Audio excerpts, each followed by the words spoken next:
Well, once again, we're assembling the team of Adam Bray, Lethargic Chewy, and myself to talk about the last two episodes of What If.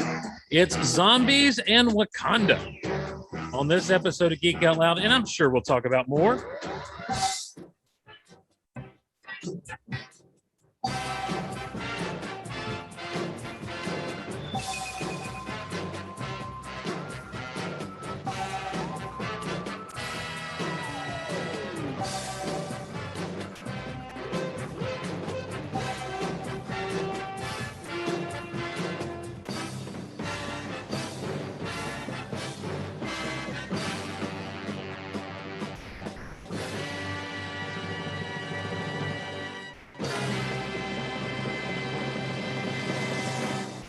Well, hello, everyone listening via the podcast feed, and welcome to Geek Out Loud. My name is Steve Glosson. So glad to be along with you, and we welcome you along as we continue watching and talking about What If. What if we talked about What If? And along with me, of course, are my good friends and your good friends.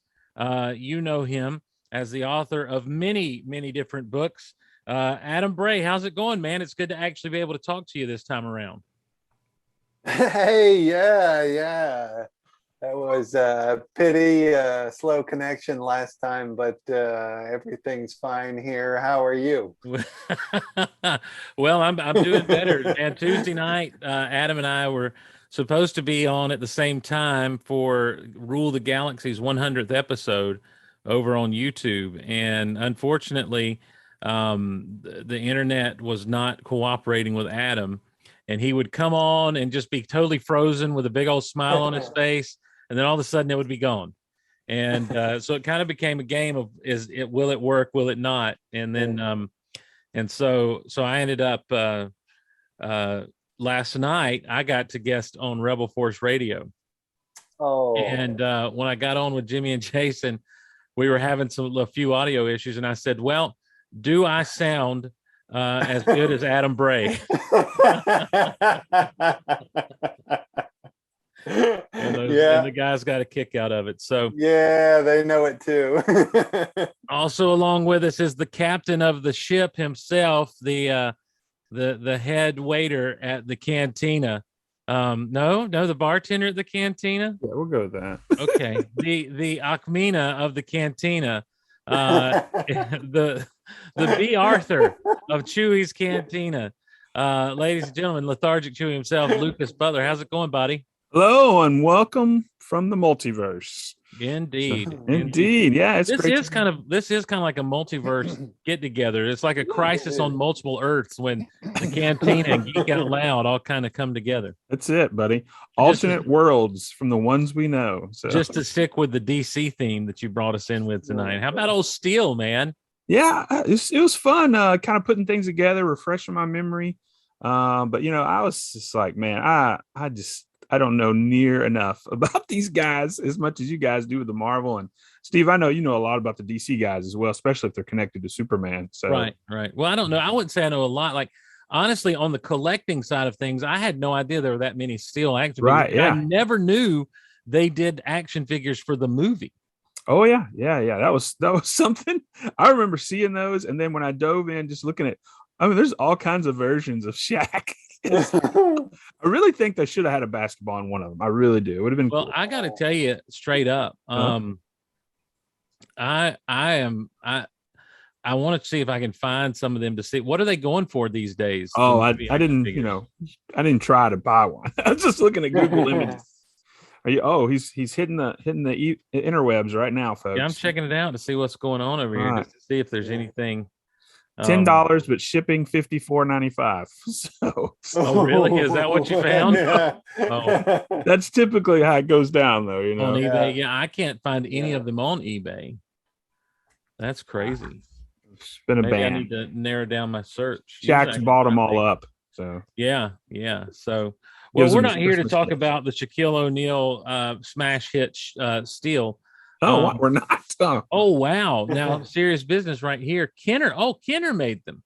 Okay, yeah. $49.88 or best offer. For the one where you can put the armor on him. There you go. So go Um, ahead. If you want to go ahead and place a bid or offer in, go ahead. I won't be doing that today. But that's the only one I really see up front on here. That's interesting. Yeah, Huh. I really would, kind of going back to those figures. I really wish I'd got the reign of Superman or the Superman whole line. Those Yeah, are yeah, so those were really cool. good figures. I remember when those came out back in the Yeah. day. DC So Direct was putting out some good stuff back in the day. So they were, the articulation left a little bit to be desired oh on some yeah. of those Yeah. things, but they displayed well. All right, here is a steel action figure, loose, 959. It looks like he's got some battle damage or something going. Yeah, maybe one of those alternate versions. Yeah. So, Wow. I never knew. And that's my takeaway on this episode good. of what if we talked what if. So let's talk some what if, guys. What if we did that and actually talked about, because there's other things outside of what if I want to talk to you guys about. I'll start with you though, Adam. Two episodes couldn't be more different from one another, which is one of the great things about what if stories. The first is Right. Marvel Zombies, basically. And then the next episode that aired just last night at the time of this recording and broadcast was what if Killmonger saved Tony Stark? And which one of those two do you feel like you came away enjoying more? Oh gosh, I don't know. And I was trying to ask myself that too.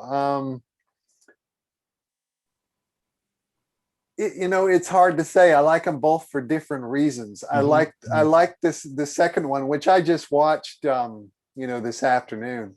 I like it because it's so retro MCU. It takes us right back, to the beginning with Iron Man 1.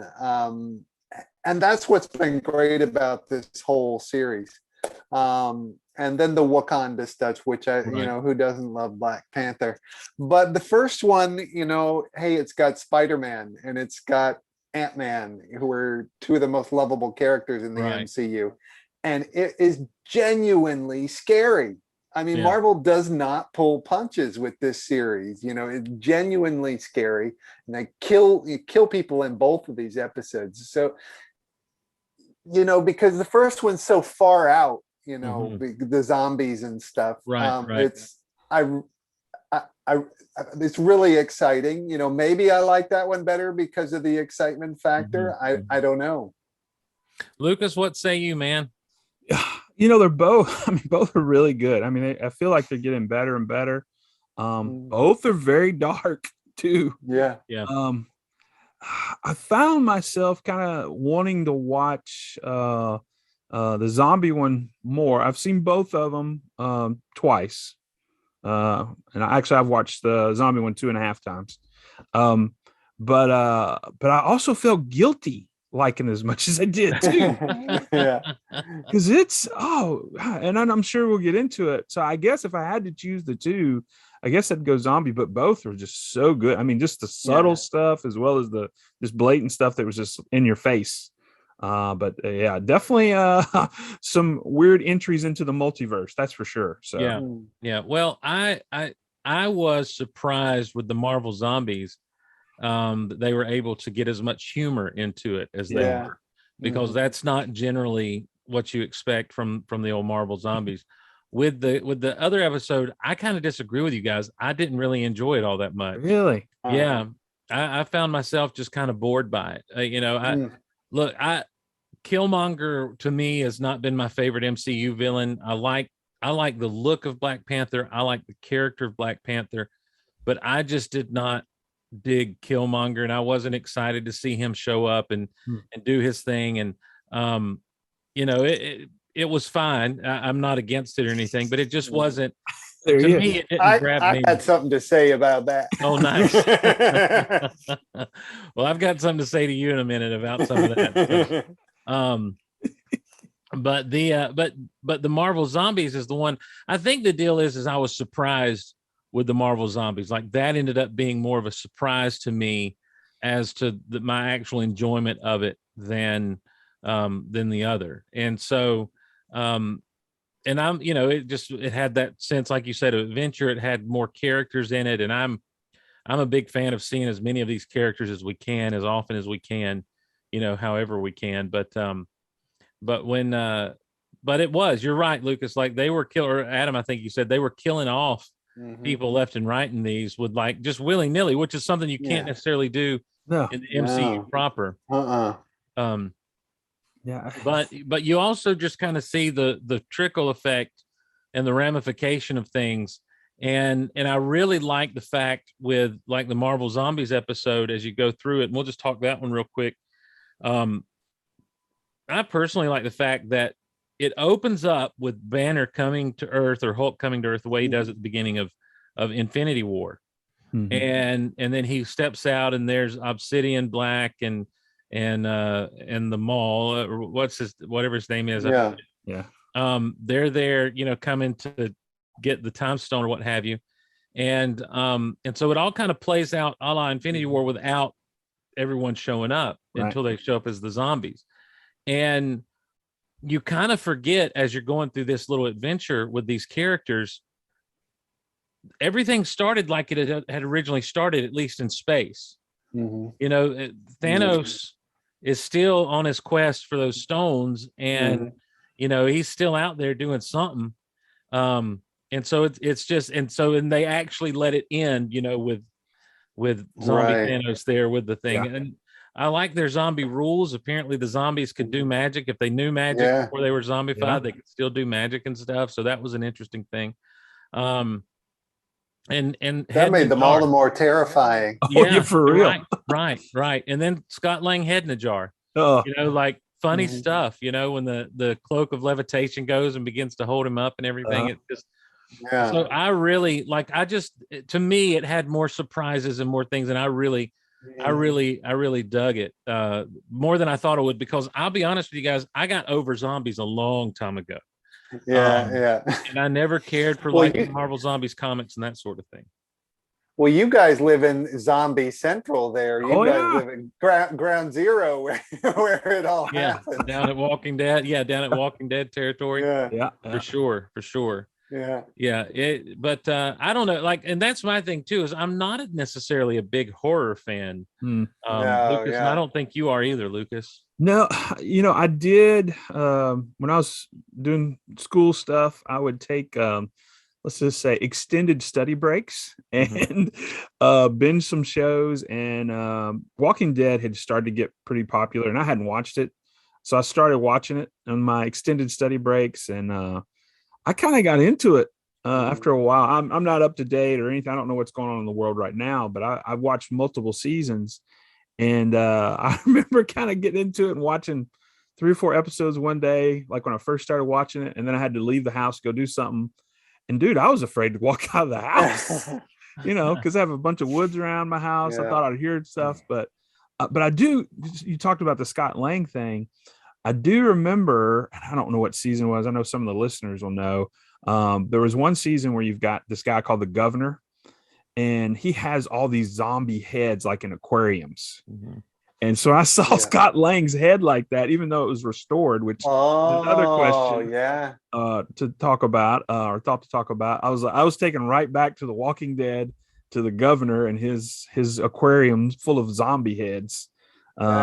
That's interesting. I didn't even think about that, but I'll bet that inspired this. Oh yeah, there's all those little token, the hand on the glass with, I guess that was Scott Lang in that scene too. Just different little deals. And I'm not big into the zombie stuff either.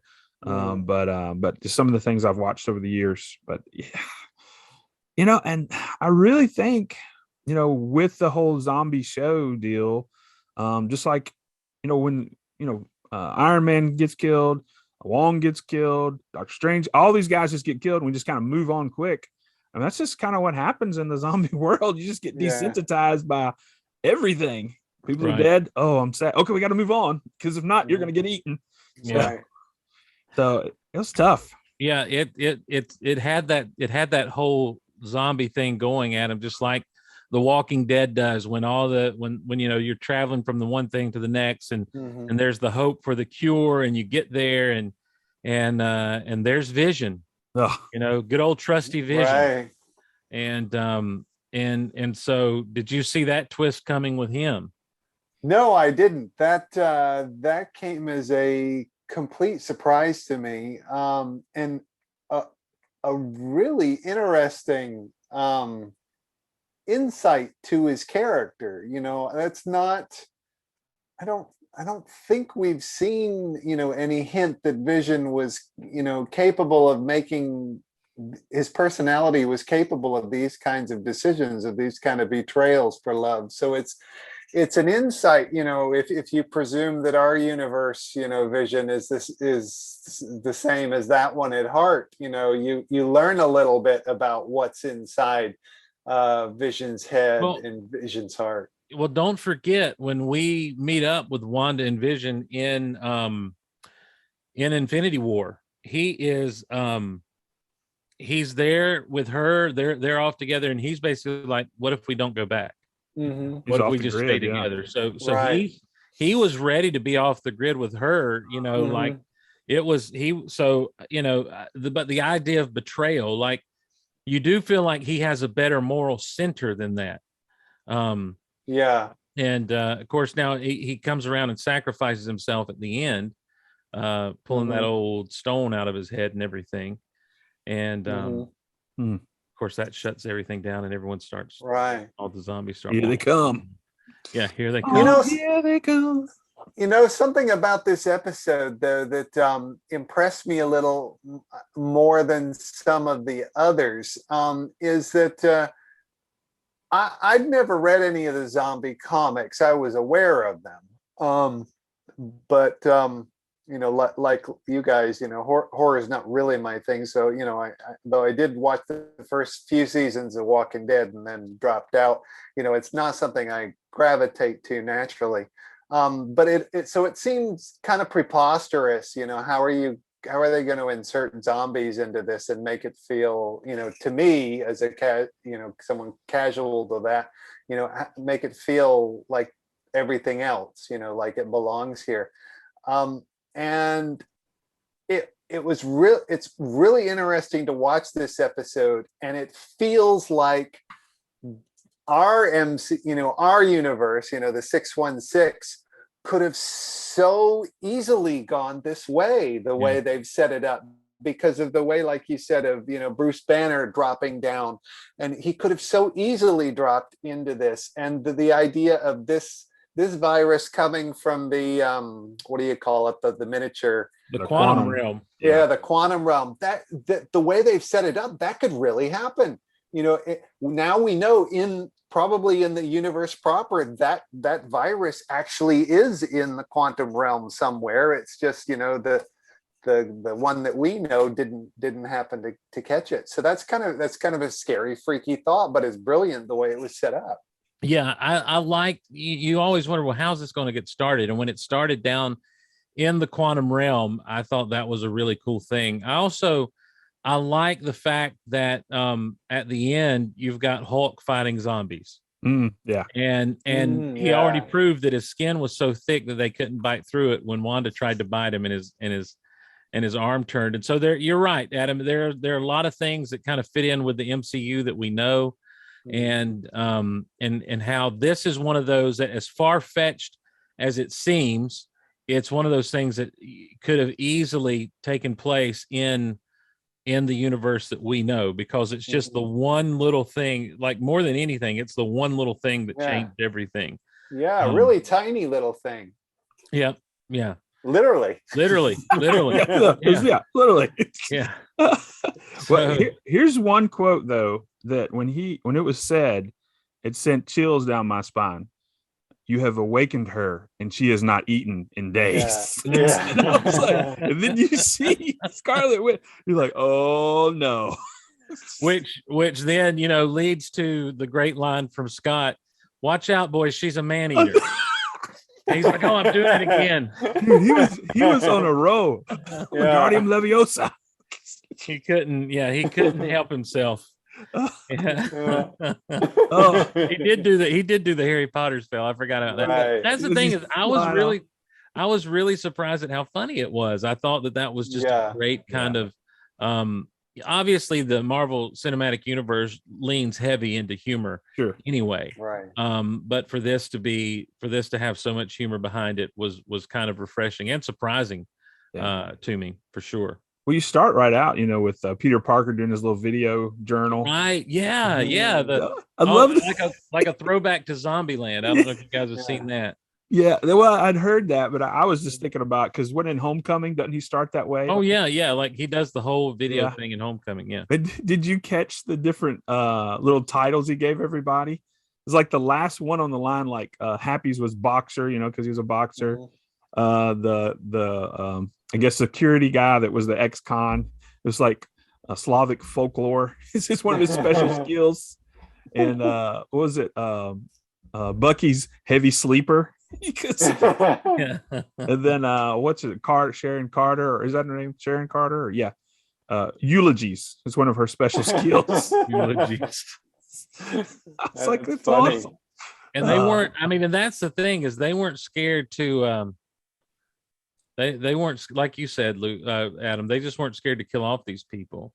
Nah, and even Zombie Cap. Oh, the way he went out was just. And being a zombie, his head didn't get taken off, so he's probably just kind of pulling himself around on his legs there. Oh, I guess. I remember, I think it's early on in The Walking Dead. There's one, not to get too graphic here, but there's one image where a person that's in half and they're like crawling on the ground trying to get to their, after people. And I'm just like, it's just super creepy. Yeah. Well, that's what Cap's doing now. So yeah, they did it in Dawn of the Dead. Oh, okay. With that kind of thing, it was. And they also ran in Dawn of the Dead as well. That was that scares me even more. Yeah. I love that Kurt. That's the other thing, is I love that Kurt was in this from the Ant-Man movies. Yeah, he's one of those. To me, he and Ant-Man's all his little friends, Luis and and Kurt. They make those movies so much. Yeah, and so we got to see some of this stuff. So yeah, you're right. It was, they did a good job, I think, of balancing out the horror with humor, but then giving zombie. I imagine, like I say, I'm not the biggest zombie movie fan, but I feel like they gave the zombie movie fans what they would want. Oh yeah, right. Like this, for sure. Yeah. Well, man, you can't help but acknowledge Bucky's comment to Cap after he cuts him in half. Guess that's the end of the line. So yeah, wow, that's true. That's true. He did. He pulled that out, which was from Winter Soldier. Yeah, Winter Soldier. Did he say it in? Well, I guess he said it in that, and they reflected on like a flashback too, because they were fighting, and Cap says, "I'll be with you to the end of the line." Right. And they showed a flashback too, and I think Bucky had said that to him. Well, yeah, that's what they said to each other. That's what they said in Winter Soldier. Yeah. And so as they're fighting at the end, Cap says, "You go ahead and finish it because I'm with you till the end of the line." Yeah. And then Bucky just breaks the glass next to him. They plummet into the river. Mm-hmm. So yeah, good stuff. Yeah, I like seeing Bucky with that shield. I'm not gonna lie. Yeah, it looks good. So, well, he was good stuff. Wait a minute. He was Cap for a little while. He was Captain America for a little while in the comics. So yeah. I'm trying to see if anyone's saying anything over in the chat, Lucas. Oh yeah. You can get them together in Lego form anyway. Oh, there you go. Yeah. Really? What you mean? Like you can make a Bucky cap? There's the new series. I haven't seen them yet, but the new series of Lego minifigs and those little blind packs that are coming out. Yeah. It's for the what ifs, and his figure comes with a shield. Okay, cool. I have to make a run to the store now. Thanks. Yeah. Well, he actually had the Cap suit on for a while in the comics. Wow. He was Captain America. It was an interesting time because when he took on the role, one of the first images of him as Captain America, he has a gun, and people were like, "Why has he got a gun?" And it's like, well, because he's a soldier. But he he Cap basically, used a gun. I mean, at least in MCU he did. well, in the MCU, but in the comics, you get to a point where it's like it's all shield, Yeah, and like Batman using a gun, I guess. Well, right, maybe not. right, So. right. Well, back in the day in the comics, before all the comics code stuff, Batman did initially use a gun. There you go. Look at you Learning flashing all the kinds of stuff. knowledge. Well, I try. Hold on a second. Let me see. So help me. I know you're looking for something, Steve. So, Mhm. but help me understand. Okay, and I've watched it a couple of times. The Mind Stone. How is that keeping them at bay, and how is that going to heal them? Oh yeah, look at there. Cap's got a gun. Well, if you remember with the that's Bucky Cap, by the way. Okay. You can see it's more of a smooth kind of armored outfit he's got going on there. Right. And it's got the black that comes down on his arms and stuff, and that would go down to his legs as well. So yeah, that's old Bucky Cap. There was something about the signal that was given off that as it was active in Vision's mind, working, it was given, and that's what was holding those zombies at bay. Okay. It is the Mind Stone, so I guess. Right. Yeah. And so I think the idea was because Vision had used its power and everything to at least heal Scott, at least his head. I think the idea was if we can get back to Wakanda, we've got the technology there to fix this thing. And so, but then, that last shot is Thanos, zombie Thanos, with the gauntlet missing that soul stone. So, is he missing the soul? The Mind Stone, I meant. Yeah. So I get confused. refresh my memory then. So Hulk it comes to Earth. Heimdall sends him there after their fight Thanos at the beginning. He's got 2 stones at the beginning. So when we first see that in Infinity War. Right. So obviously by the end of Infinity War, he's got them all. And that's when everybody's dusted, I guess. Right. But in this, he has them all awaiting them in Wakanda. So in the original MCU. Is he in Wakanda? Is that where he's at? Oh, yeah. Oh, I didn't catch that. Yeah, so they're coming up. That's the shield. And they're all zombies in Wakanda. They're going back to a zombie infestation in Wakanda. Oh, wow. Yeah, so it's not a safe place. So the end is not over. They're going to a dark place. But I ask all that to say, now, I don't remember in Infinity War, does he come to Earth any other time to get a stone, or is everything Alpha Earth? Because obviously he has 2 at the beginning. He goes to the collector and gets another one. Okay, really quickly. Uh-huh. Yeah, I think that is Wakanda. Yeah, that's Wakanda. They're behind the shield thing.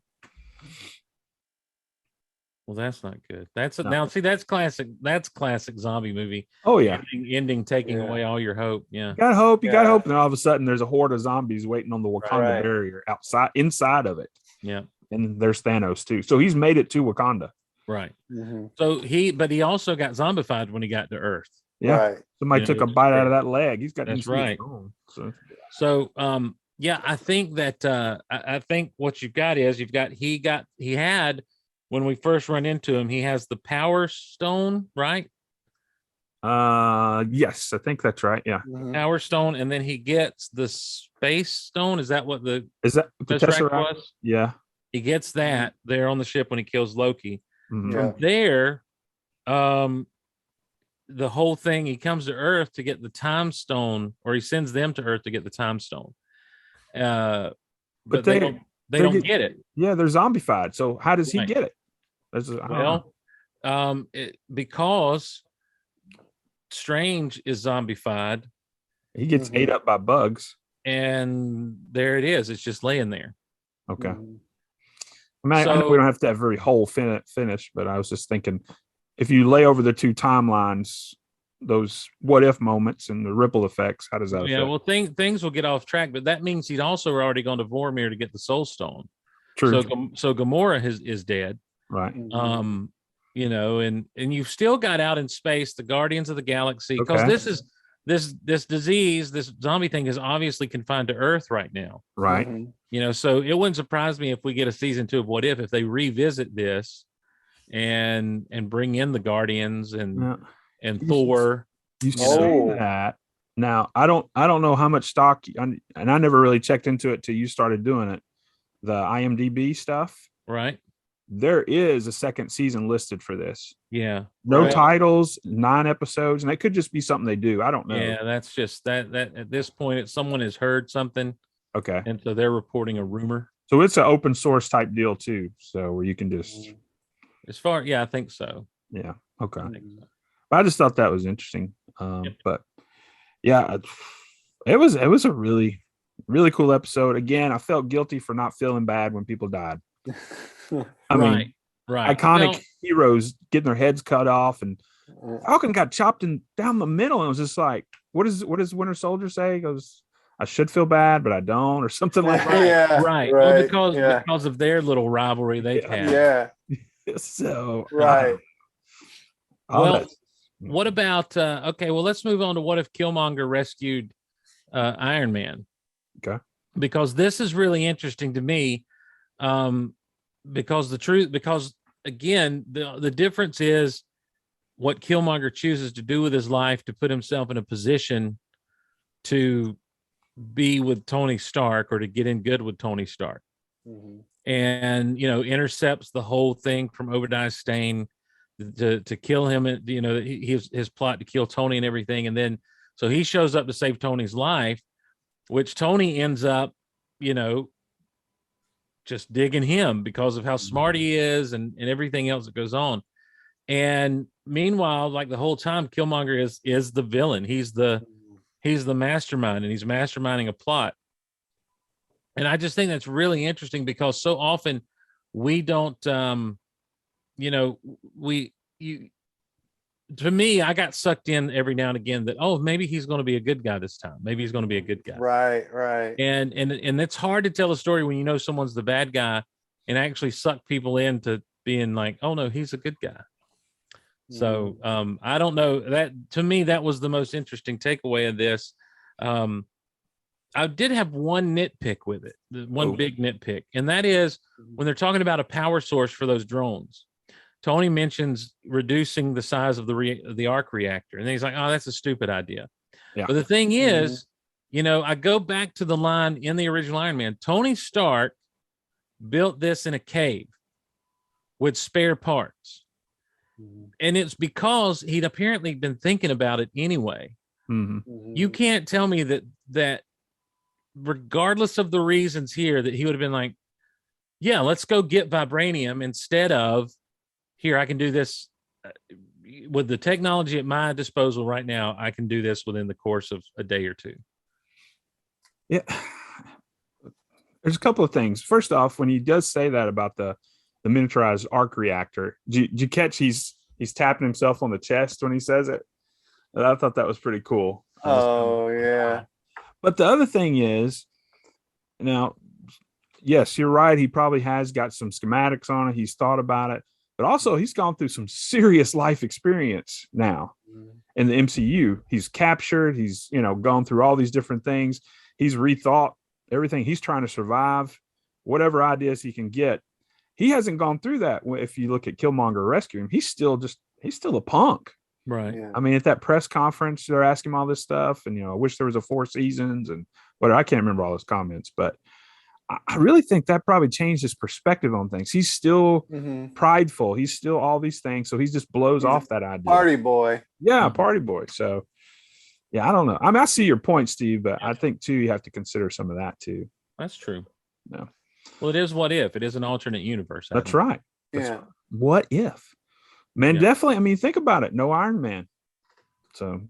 Well, and that, and that's the kind of thing that fires the imagination is moving forward. Then how does everything else go down? Yeah. Because you've got to always remember there's still things happening that were going to happen. This does not change Thor's attitude in Asgard that causes him to get banished to Earth. Just because Iron Man doesn't become Iron Man, Tony Stark doesn't become Iron Man, that does not change what happens, in Asgard. It doesn't change what happened to Peter Quill. It doesn't change Thanos's plans. It doesn't change it. Nothing else changes. And so, but without Iron Man, and I like the beginning where it's like, you take this out and then what have you got? But Nick Fury's still around.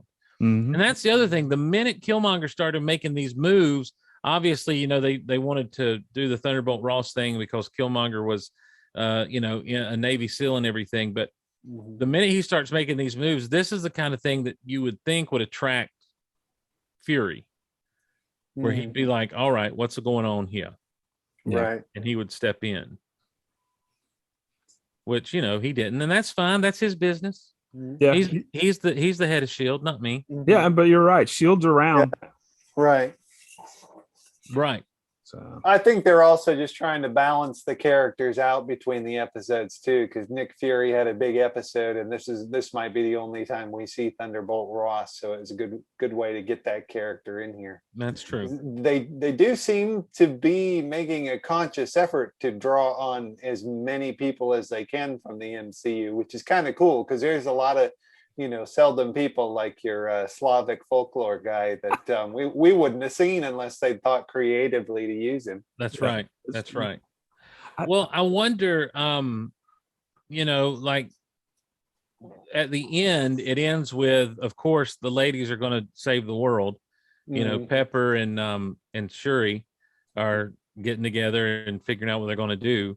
But you kind of, again, there's a lot of stuff they could do to kind of do sequels. If they did a season 2, there's a lot of things they could do to do sequels to these things. Yeah. But it's interesting to me that in a lot of this storytelling, outside of that first episode, really, I need to go back and kind of peruse and see what they did.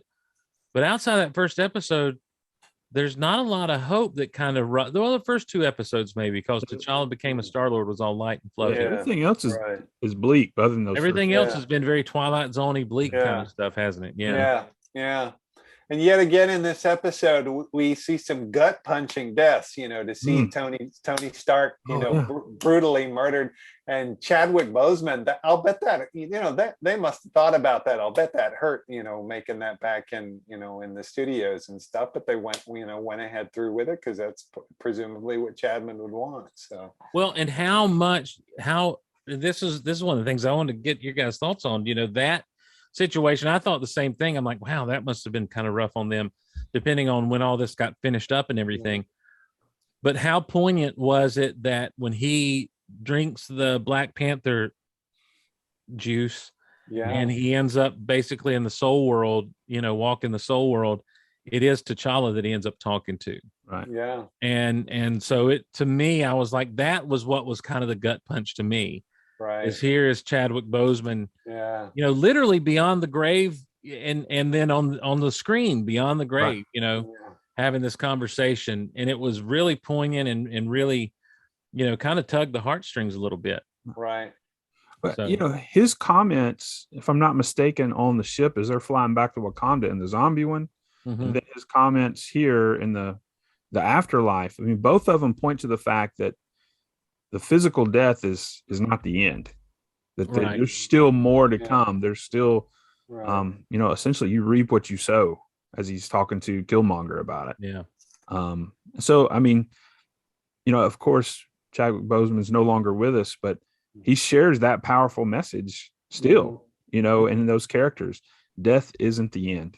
There's still more to come. So, making sure that our life matters here, obviously, as we talked about before, from with us 3 being followers of Christ, we understand that to be anchored in our hope in Christ and the fact that there is life after death for those that place their faith in Him. But but as we think about this, I mean, just again, death isn't the end. So So, but there's several things I think in this episode. Obviously, as Adam's already talked about, we get Tony's death, we get T'Challa's death, you get Rhodey's death.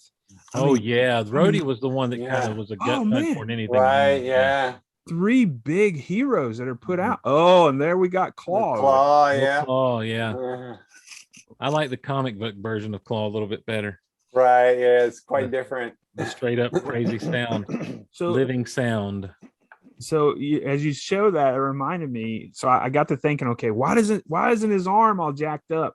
So I went back and watched Avengers: Age of Ultron. And Ultron hadn't happened yet. Yeah, well, because Tony never became Iron Man. That's true. That's true. So he never meets Ultron to chop off his hand or his arm or That's whatever. pretty smart. Yeah. So I mean, it's just, I mean, the rip, and I think Adam noted this earlier. Marvel has done a great job connecting all these things. You know, not just the what if, but the MCU is just. I mean, I wish I could had the time to start at the beginning and just rock all the way through to where we are, and just see the connective tissue. It's just amazing. So you've got plenty of time to do that. Yeah, I do.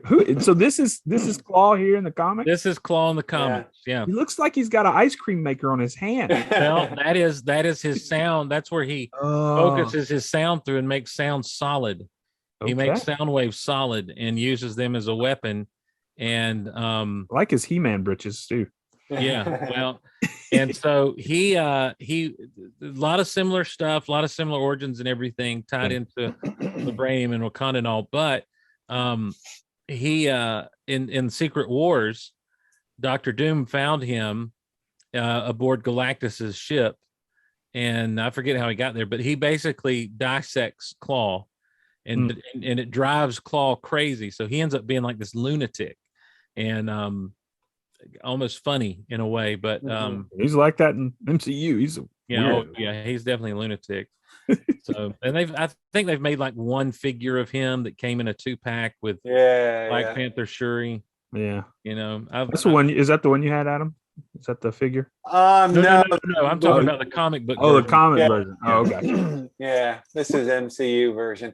MCU version, I gotta say, it is pretty cool.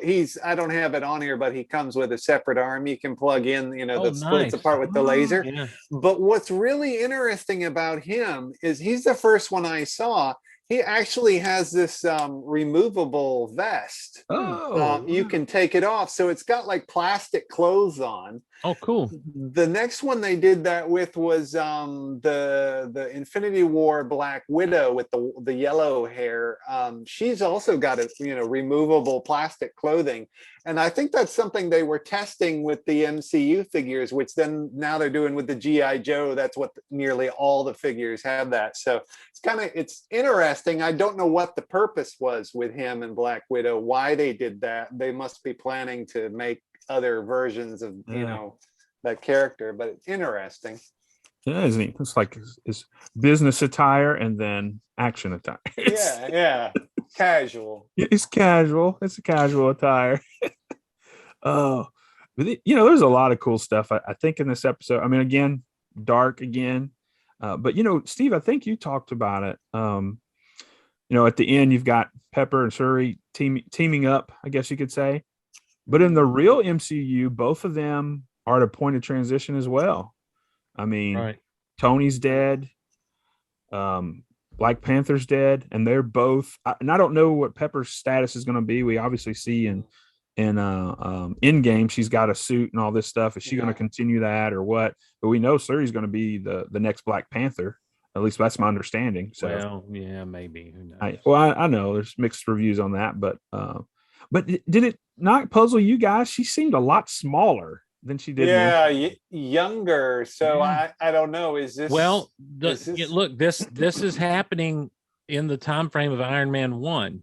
Okay. So this is happening well before everything that goes on, down the road. So this is all kind of Iron Man 1 territory. Okay. In the first few minutes, he saves Tony. They come back. And so remember, Tony wasn't missing for the length of time that he was missing initially. So they come straight back to the States, have their press conference. Obadiah is brought down, and he begins to work with Dude. And so they're probably together for a few weeks, maybe a month or so before they start really getting things rolling. You've not even gotten into Iron Man 2 time frame. So Shuri is going to be a little bit younger. She's going to be probably at that point, 10 years younger from the time we met her. Yeah. So that makes sense. Yeah. I didn't think about that. Good point. Good catch. So, we do have the mention of the 10 rings in this, which, ties right into Shang-Chi or whatever, which is in the theaters now, which, again, I can't help but think that I know we've had the COVID stuff, things delayed and all that stuff, but still, just again, the interconnectivity of the MCU and releases and everything, which was neat. The what was it? The deal that Killmonger used, the Sonic deal, that hurt their ears or whatever. Oh yeah, it was like a it was a more weaponized version of the thing that Obadiah used. Yeah, like it was a gun version almost. Yeah, Obadiah had like a key fob. He was yeah. This is a little more intense. Yeah. So a little stronger deal going on there. Oh man, yeah. I mean, I really liked both of them. You get the scene. I know I'm just kind of shotgun and stuff. The sunrise scene. He's out there. Yeah. But he got to see the sunrise before as he was about to die. There's penguins on my body. Oh my God, there's penguins on my body. Right? I've not heard that version before. Right? Oh yeah. That's a Disney Vault Talk throwback for everybody. To those that listen to that.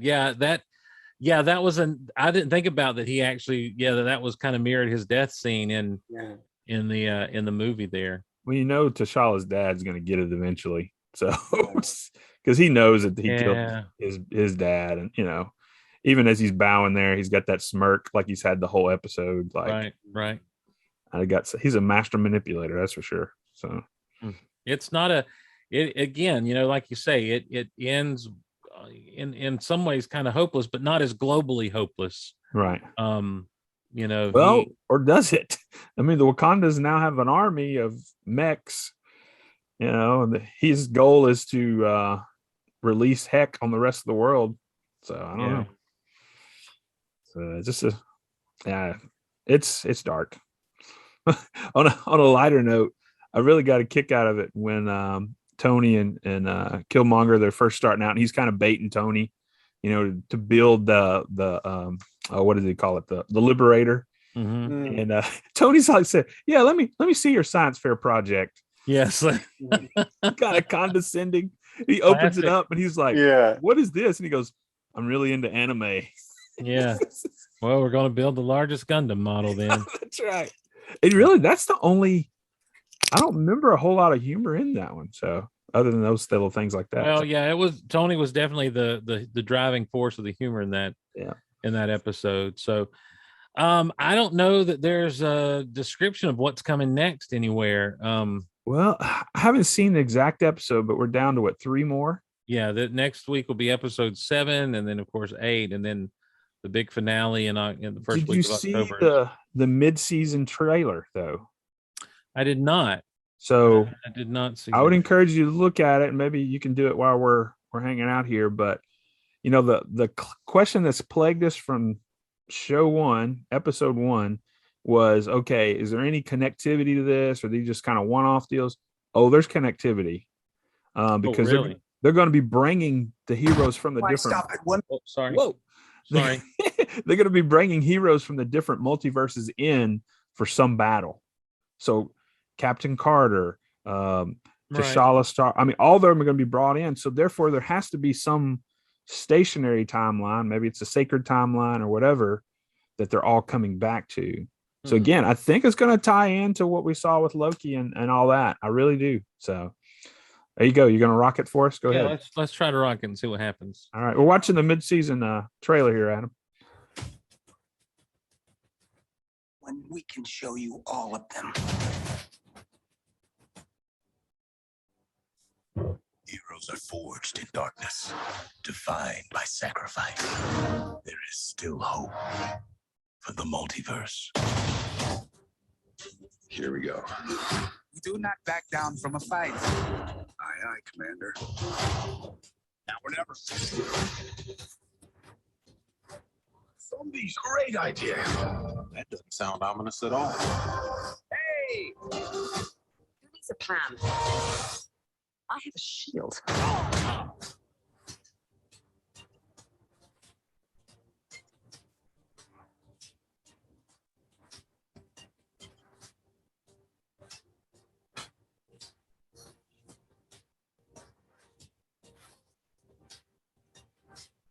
Happened to you, you will see.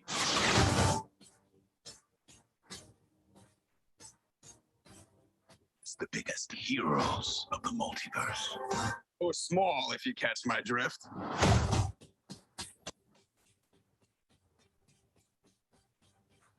If You know what they say when you're out of luck. Always go duck. I'm pretty sure no one says that.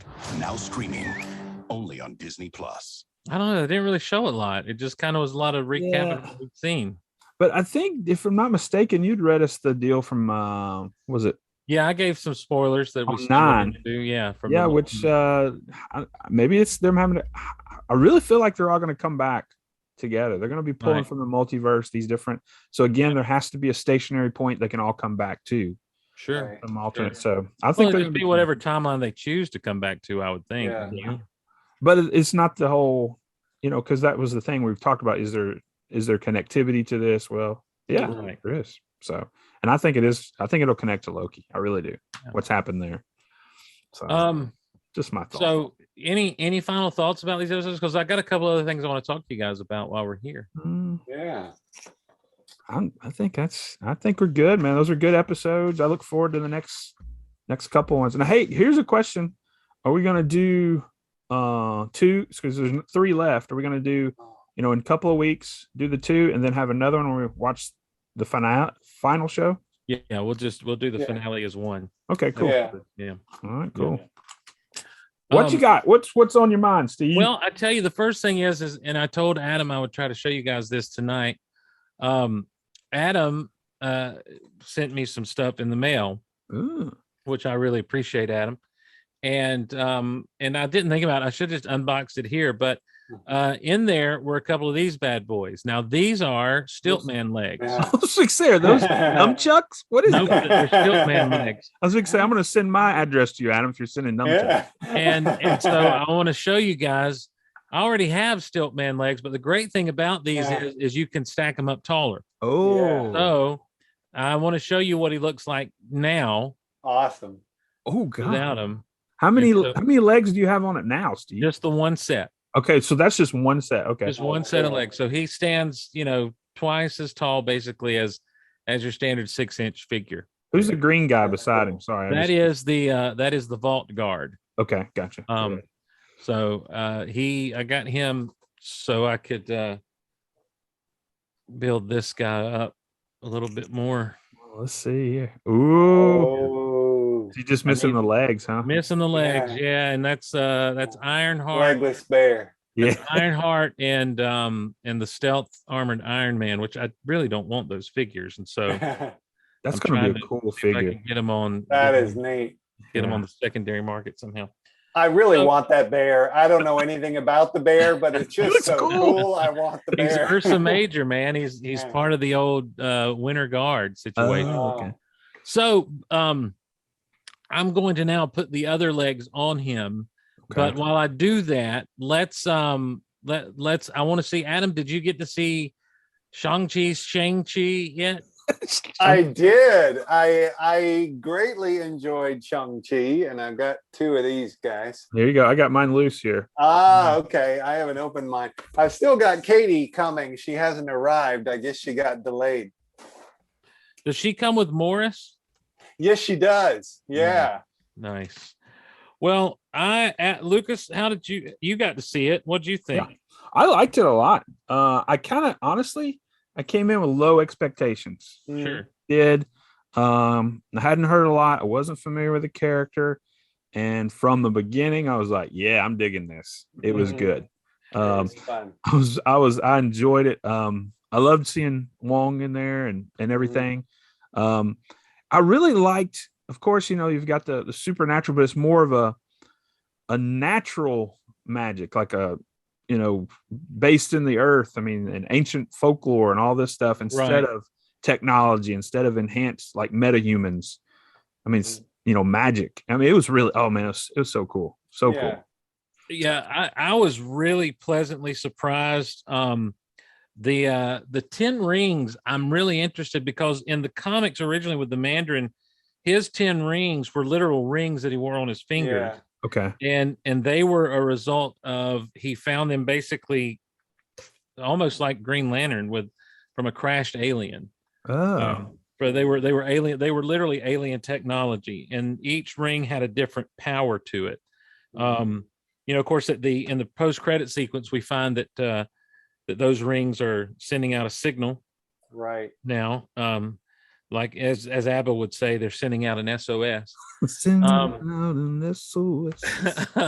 and I came away just absolutely shocked at how much I enjoyed the movie. I was not planning on enjoying it that much. Right. I thought it'd just be kind of a thing to do, but I know Haley loved it. Like we got through it. Well, first of all, the first big fight scene on the bus. Oh, Like the speed meets kung fu meets kind of thing. Like my arm is still sore from where my wife was just gripping it the whole time. Right. And I realized immediately, because I'm like, oh, she's into this. Yeah. And so she came away just thoroughly enjoying it, and so to go from, the streets of San Francisco to the other realm of, the Chinese beast and everything, like you said, Lucas, the magic was just such a cool ride and such a neat thing to do, and such a new kind of direction, really, even for Marvel to take in so many ways. When they go into that village, man, and those those dragon, lion, whatever, I don't know what they're called. Oh, just amazing. I want to just cuddle up with one, honestly. Right. But dude, those are so cool. And what about Morris? Morris, whatever that thing was with no face that he's sensitive about. The no face fuzzy winged thing. Right. Oh, Trevor's awesome, by the way. I was going to say, here's the thing. I was really pleasantly surprised at how much I enjoyed Trevor. Yeah, me too. He was the biggest disappointment to me. Right. In Iron Man 3, I was so that was a letdown. Just let down by everything that he was, and so for him to come back around and just be a delight in this movie. He had such a cute personality. I mean, genuinely adorable and lovable. He really is like a little gem, stuck in the armor there. Well, I mean, he's Ben Kingsley, for crying out loud. Right. Yeah. He knows how to get it done. That's for sure. Yeah. I love that. I mean, I know we're spoiling whatever here now at this point, but when he's laying there and you think he's dead. Yeah. And Morris walks up. He's like, "Oh, I'm not dead. Come on, do it with me." And so Morris falls over and just plays dead next to him. Yeah, that was a good moment. And that's the thing. Like in Iron Man 3, the character that Trevor was portraying, the person of the Mandarin, was so terrifying. Right. And so just cold-hearted. I was just like, this guy is one of the greatest. Like, I never cared for the Mandarin in the comics, but I was like, this guy's one of the greatest villains ever on screen in cinema. And then for Shane Black and company to do what they did with him was like, it ruined the movie for me the first time I watched it. Like, I hated to be that guy. I even remember my initial review of it. I was saying, I hate to be that guy, but I'm going to have to be that geek that absolutely hates what they've done with this character. And so when he showed up and he's just like, what did he do for them? Did he do, was it Hamlet? No. Midsummer's Night Dream or Hamlet? Yeah. He was like, and they liked it. So, it's the power of acting. And I was just like, oh my gosh. And I loved everything he brought to the table with them, because it was, like I say, it was a surprise. We knew about the Abominations cameo, but it was a surprise to see him show up. What about Wong being shady and like rigging the bets and everything? Yeah. Him and Abomination were in cahoots, man. Yeah. That's what I was texting Steve. I was like, are they like buddy? Is there something I don't know from comics? And I was like, no, I don't know what's going on. But I told Lucas, I think I'm the only person in the world that got excited about blue trunks, because Abomination in the comics wears blue trunks, and they're doing the thing with him where like he's got the fins on the side of his head now, like he's looking more like the comic book version of the Abomination. Right.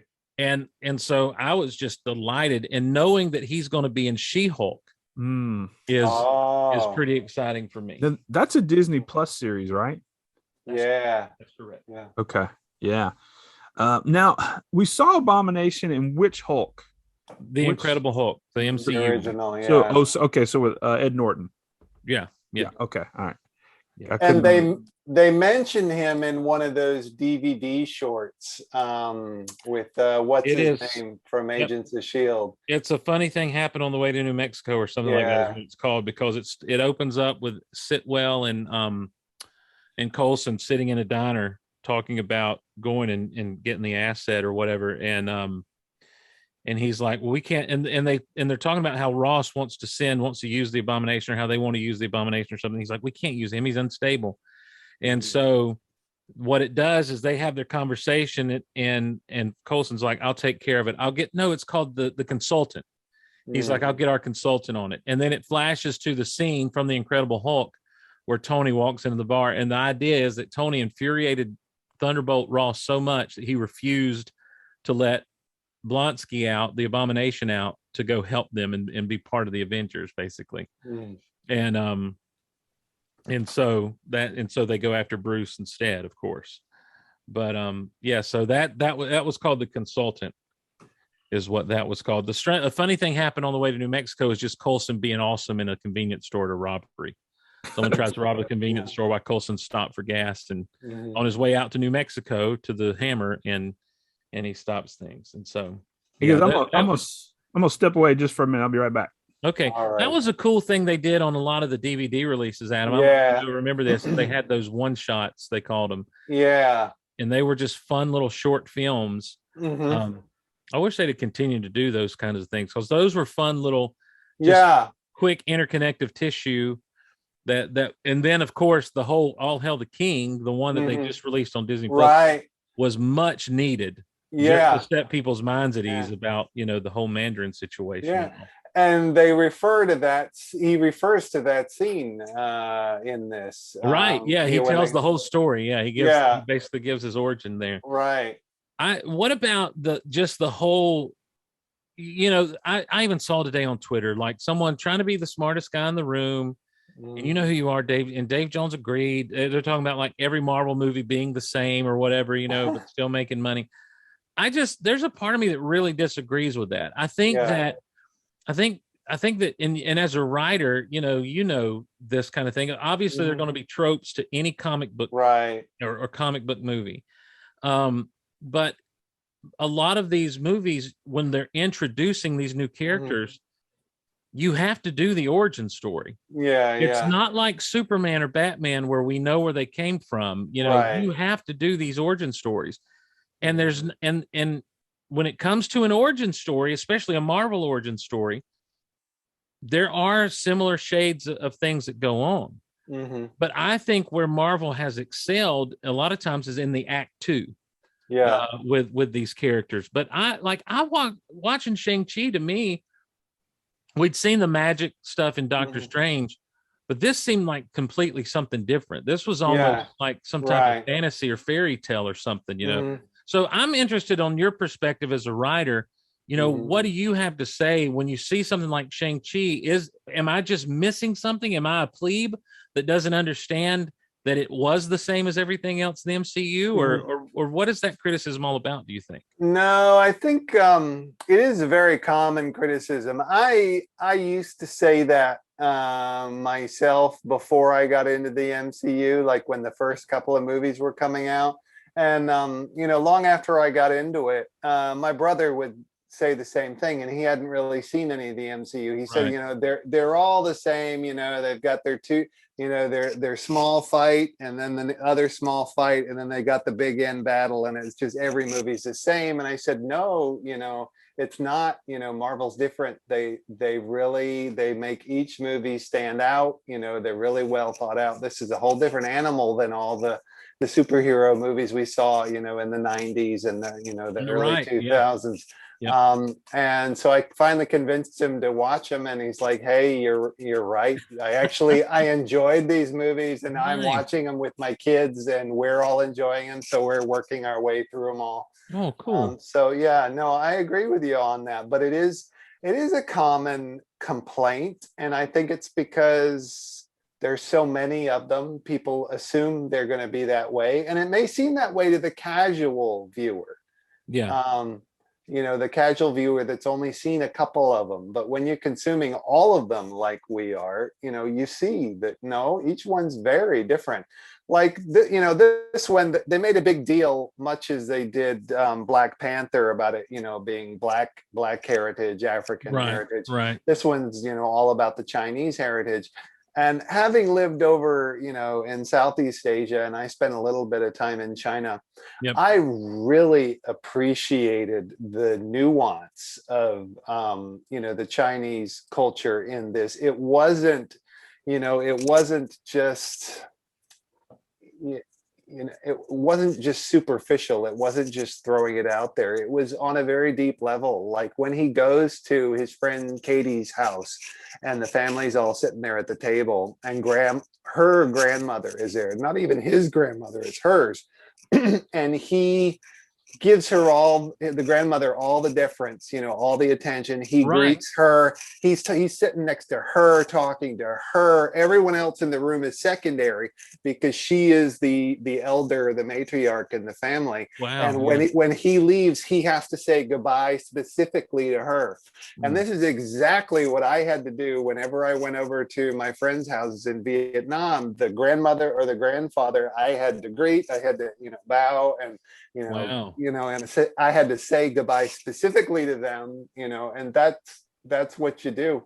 So, and they were talking about, the ancestor worship and leaving the offerings that they burn on the graves, and, all that stuff was sprinkled throughout the movie. So I was really impressed, and of course, they've got a lot of Chinese people working on this movie, making it behind the scenes, the writers and whatnot. So, hopefully they would pay attention to all that because they would know it firsthand. But just to see it play out in the movie, that meant a lot. And that's part of what differentiates it from all the other movies, is they take that care and have that unique culture in it. Yeah, I thought, it obviously, and like you say, you've been there, whereof you speak. I'm not as familiar with the nuances of the Chinese culture, as anyone would be, but I also never felt like they were parodying or stereotyping to an extreme. It was just like, it's just, even like there's a point where Katie has asked her actual Chinese name. And that's something that I never really thought about, is like there are a lot of immigrants who came over from some of those lands in the East and the Orient who changed their names to be more American sounding, because of the difficulty that they had, just to fit in that little extra bit. And even now, I don't know a lot about it because I know more of like Asian people in Asia than I do Asian people in America. But my understanding is a lot of, Americans will have two names as well. And even over in Vietnam, I had friends that were different native ethnicities other than Vietnamese. And they would have their own ethnic name plus a Vietnamese name to fit in. So it's something, that happens, in all these different countries and cultures, wherever they're one inside of another. So yeah, it's very interesting, very thoughtful to see that. Yeah, it was to me, like I say, the closest I've come to anything like to understand Chinese culture, and I say this with as much deference as I can and not trying to be disrespectful, is Fresh Off the Boat on ABC. Great show. Yeah, and they really kind of focus on a lot of things there and do a bunch of stuff there on that. But I also think, like you mentioned something really interesting to me when it comes to the structure of a superhero movie, is like people say, well, there's the first small fight and then there's the fights in this movie were Crouching Tiger, Hidden Dragon level, kung fu type fights and everything. The from the bus scene to the running beside Jackie Chan was the bus scene. Yes. And the run.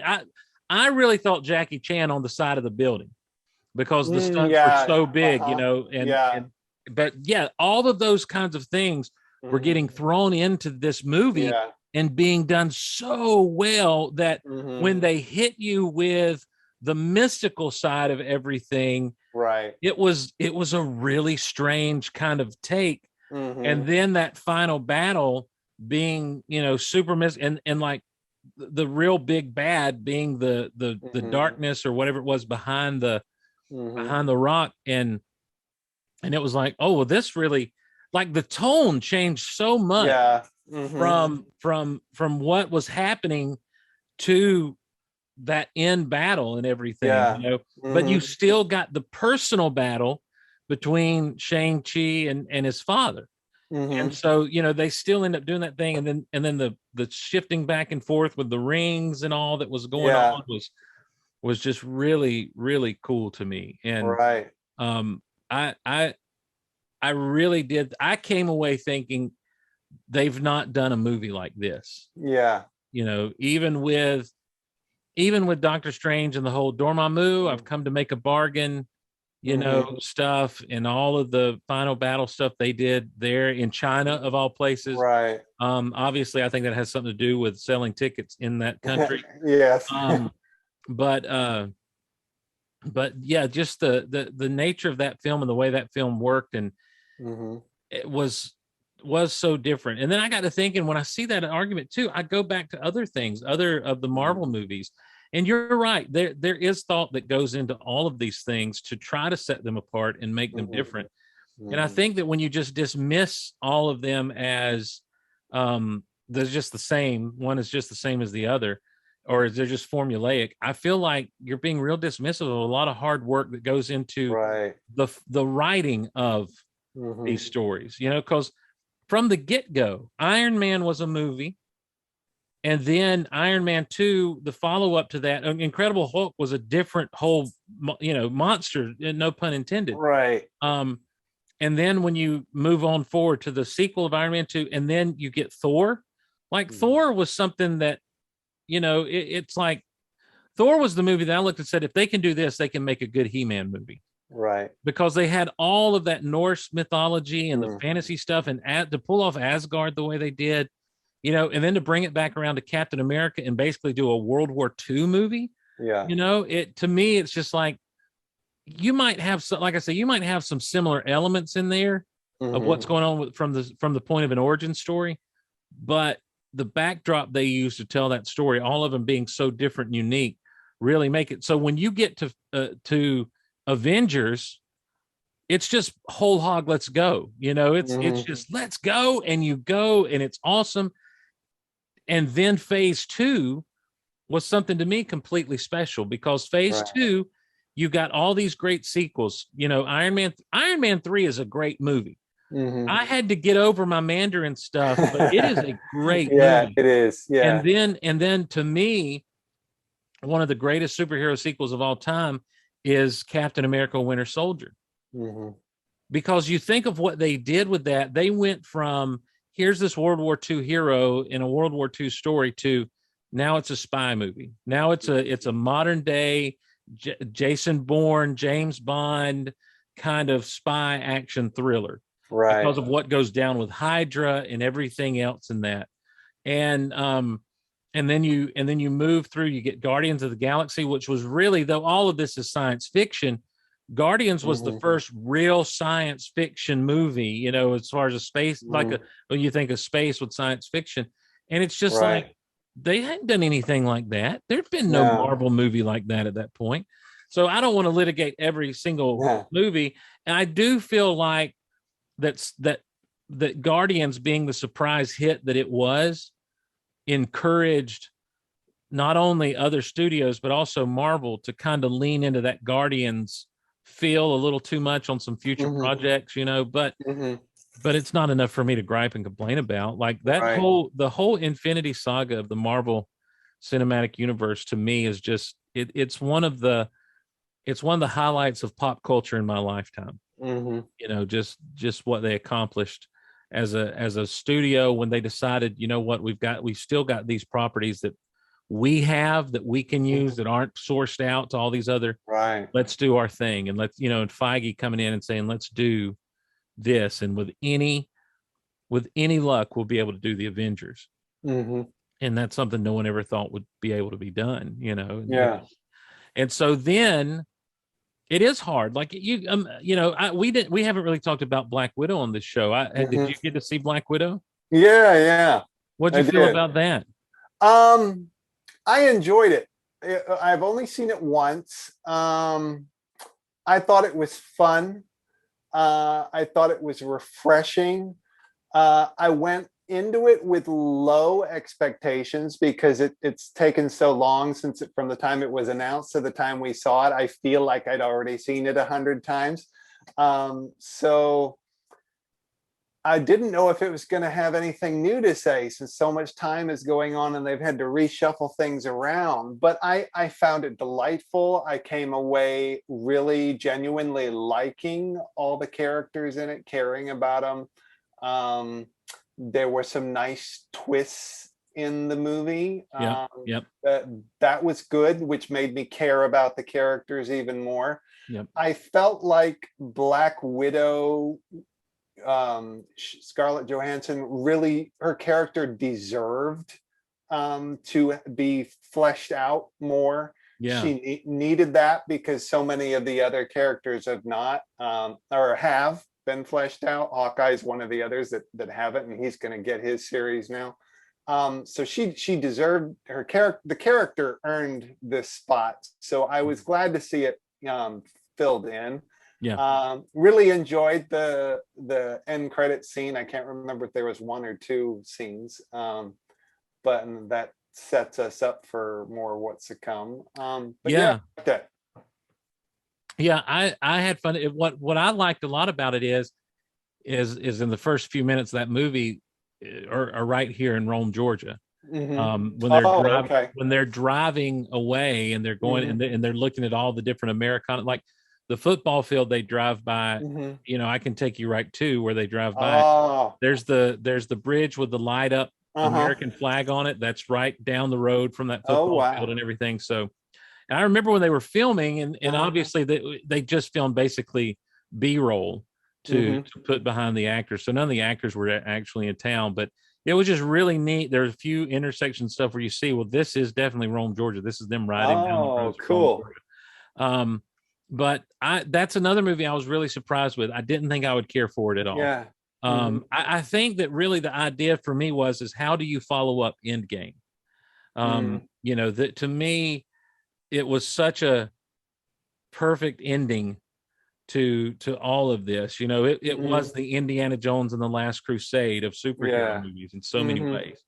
And to be able to follow that up, honestly, like, do I want to see Shang-Chi and these other new characters that are being introduced in television shows and stuff team up? Not necessarily. Do I want to see Falcon Cap and Bucky again? I do want to spend some more time with them, but do I want to see them team up with Black Widow's sister and try to be the Avengers? Not necessarily.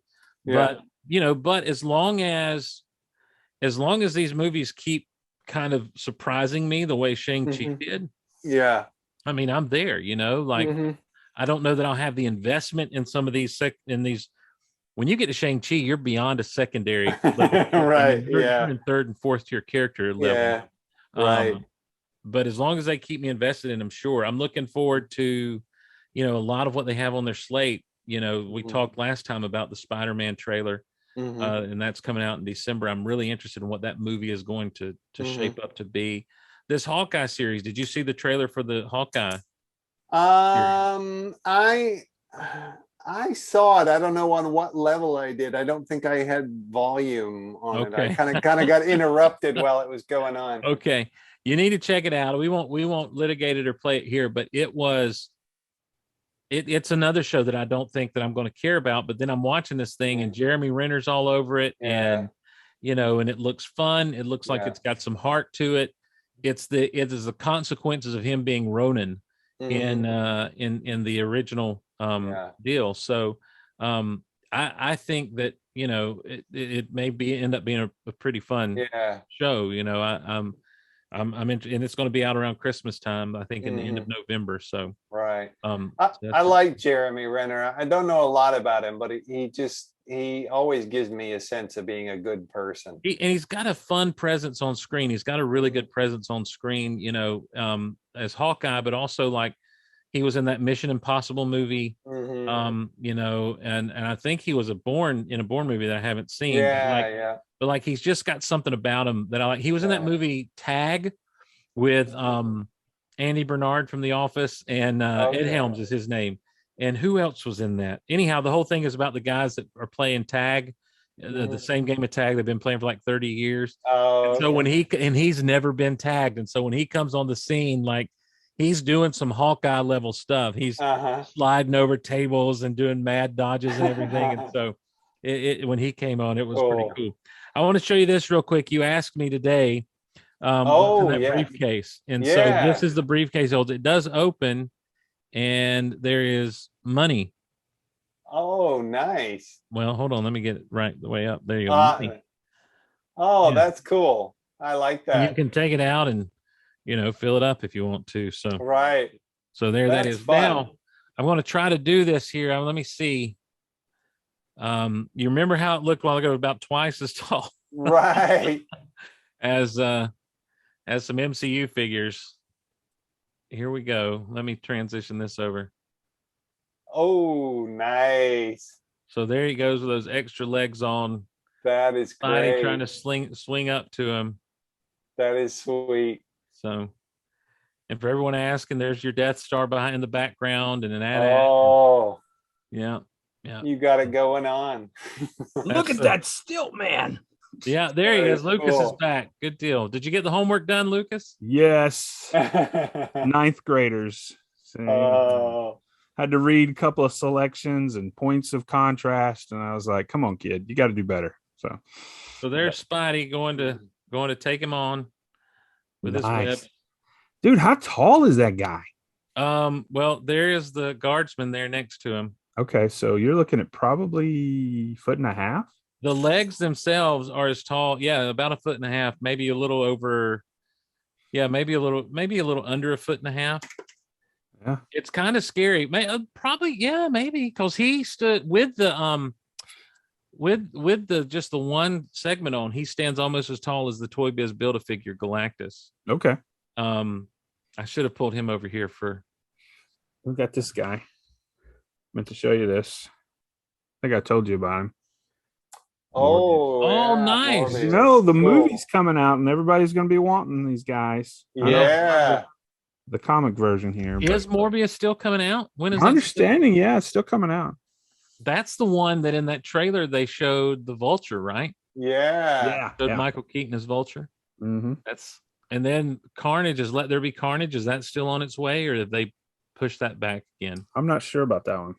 I think it's still on its way, but I think the date did get changed again. I don't know when it is now. I think it's still this fall, though. Nice. Yeah, is that the Venom sequel? I guess the Venom sequel. Yeah, I did see a date for. I think it's. I think it's pretty soon, actually. Right. Well, there was just some talk that because of the spikes and everything. Yeah, that's true. That studios might start pushing stuff back again, but I don't know. I'm really excited, Lucas, because I know you've got a leg for me. Speaking of collecting stuff, I do. And if I can get those 2 legs for Ursa Major, there's the leg. I've got this guy here, the comic version of the Red Guardian. Oh, I've got Dark Star from the Ursa Major wave, and with the Crimson Dynamo all put together, I'll have a decent version of the Winter Guard ready to rock and roll and fight some Avengers, fight Cap and Bucky and the Black Widow. I can see the pictures I'm taking now in my mind. I was telling Adam earlier, I got a care package from our buddy Jim, and I got I think I shot you an image. I got the helmet back there. What's funny about that is I was texting you the other day about something, and I was talking about because I said you were talking about that that Iron Man hologram Iron Man. Oh yeah. I call Tron Iron Man, and I'm like, well, I'll trade you that for that leg you're supposed to get for me when you get it. And you're like, well, that's coming soon with my helmet. Oh, and I said, you need a helmet? do you need a Mandalorian? And you're like, yeah. And what I was asking was, I thought you had one. But I thought he like, was, trying to convict me of something. right. Yeah. Lucas Intervention. trying to do an intervention. I'm like, do you need a helmet? So then he took the picture of himself and sent it to me. And I said, you did need a helmet. Working from home today. Yeah. I was telling Adam though, when I put it on, my beard kind of comes out from underneath. So that may be the season 3 version of Din Djarin. He lets his beard grow and comes out from underneath his helmet. I don't know, maybe.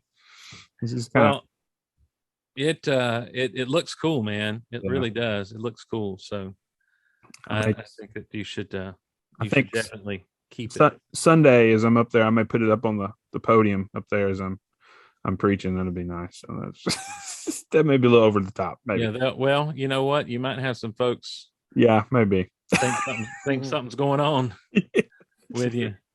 I was really excited the other day. This finally came in. Ooh, Juggernaut. The Marvel Legends 80th Juggernaut, the 2-pack with Colossus. Nice. So got Spidey going to try to attack him. Poor Spidey. He's just going to get himself in trouble there because nothing can stop the Juggernaut. So what do you think of the new retro wave they previewed, Steve? Did you see it? No, they previewed it today. No, 2 or 3 days ago. I think it's Hobgoblin. The retro. Oh yeah, they did the Fans First Marvel Monday. Yeah. Again, I need to know how to get those promotional pictures. I tried to email Hasbro Pulse, and they did not get back with me on that. I don't know who to reach out to get promo pictures because I will blog about them and give my thoughts. Yes, I loved a lot of it. I'm really excited about the black suited Spider-Man in the retro wave. The Spider-Man that I've got right now attacking the Juggernaut here, he is the retro carded Spider-Man in the red and blue suit, and there's so much high articulation to him that he poses in so many different ways and so well. And so that same body being given to the black suited Spider-Man is just going to be really super cool. Hobgoblin, I've got the previous version. Yes, I do too. And Adam, that's the one that I see people like balancing him upside down on his hands and on one hand doing things, and I can't do that at all. Yeah. But he's going to come with all the right hands and everything. Hobgoblin, just because the only version of Hobgoblin I got is the demonic Hobgoblin from like the Inferno days. I'm kind of stoked about the Hobgoblin. Just because I think he's going to offer a lot of fun to kind of take some pictures of and everything. And Hammerhead was an interesting choice to me, those gangsters. And at first I'm like, I don't think I really want him, but see, I've got Tombstone, which kind of goes along with him. Of course, Tombstone's not in his suit. He's more in a kind of a tights kind of street fighter suit. But dude, yeah, I really dug the reveal. What'd you think, Adam? I enjoyed it a lot.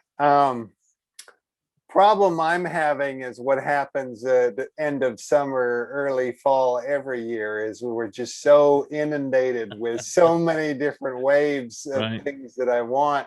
And right now those like leftover Infinity Saga figures are hitting the sellers now, and I want all of those. So I'm just overwhelmed with like there's too much to buy and I don't have any money. And right. That's a real problem. Yeah. You just I think I'm trying to slowly dive in and maybe wait for sales. Like Target has some good sales where they'll do you spend $100 and you get 25 off. And often by then some of these like 2-packs are on sale anyway, so you can get some incredible deals, and then Amazon will try to match them. So that's the time to, if the individual figures, they're harder to get. That some of the ones in high demand, you just got to get them when you can. But I find the 2-packs, you can kind of wait on them for the price to go down. That's kind of an interesting development with that. I'm trying to look and see who else we had in that wave. Shocker looks good. He's not as detailed as the Shocker that came in the Sandman Build-A-Figure wave, but I like the fact that they're giving him, they didn't want to break the the mold up so that Mhm. on his hands to give him too much hand articulation, whatever, or to have to pull out a hand. So the whole gauntlet that he uses comes out, and you can either do open handed or closed fist with them. And he also comes with those Marvel effects. So he I think he's a pretty decent figure because you can't get the Sandman Shocker for a decent price. Mhm. Then the Ben Reilly Spider-Man in that 90s Clone Saga Ben Reilly Spider-Man suit, before he did the Scarlet Spider thing, is a cool look for the suit, but I just don't have the attachment to that character. And so I may let him sit until, if unless he may go on clearance, he may not. I don't know. He's one of those that could end up, being sold for $9.99 down the road. The Armor Spider-Man, though, That looks cool. That's one that I Yeah. didn't think they'd do. Yeah. That looks that- like an all new mold too. I mean, It has to be. completely new. I can't think of anything that would have. There may be some bits and baubles, that are from something else, but like where you see that silver armor, that's new mold there because no Yeah. one else would have had that. So the thing is that is a one-off suit from Web of Spider-Man 100. And I don't think it ever got brought out again necessarily outside of that. And so this was before he did the Iron Spider suit and Civil War and everything. This is you can look up Web of Spider-Man 100 and he's front and center on the cover there. But I was glad to see them do mostly that black suited Spider-Man. I think that was kind of the one that I think everybody wanted to see them do with that new Spider-Man body. Or what's the word they use? Buck, the new Spider-Man Buck that they have. And so everything else is just kind of gravy. So Lucas, did you know all those characters? No, dude, I had no clue. Well, the one guy, what'd you say his name was? Hammerhead or Hammerhead, yeah. Yeah, I saw him and I was like, is that a Dick Tracy figure? He looks like it. Yeah, he very much. Yeah. He and he's in the they couldn't call it the Mafia back in the day when they first started doing like these gangster characters, so they called it the Maggia, Maggia. Nice. And he was kind of part of that organization. Did he run with Kingpin and those guys, or is that kind of? Yeah, but he kind of had his own outfit a little bit here and there. So he's one that you don't put him high up on the list of Spidey villains. Yeah, but he's definitely in there. He's a good foil for Spider-Man when you just want to do the street stuff and everything. I did get this guy from my recent care package from Jim. I know he's been out a while, but couldn't pass it up for $5.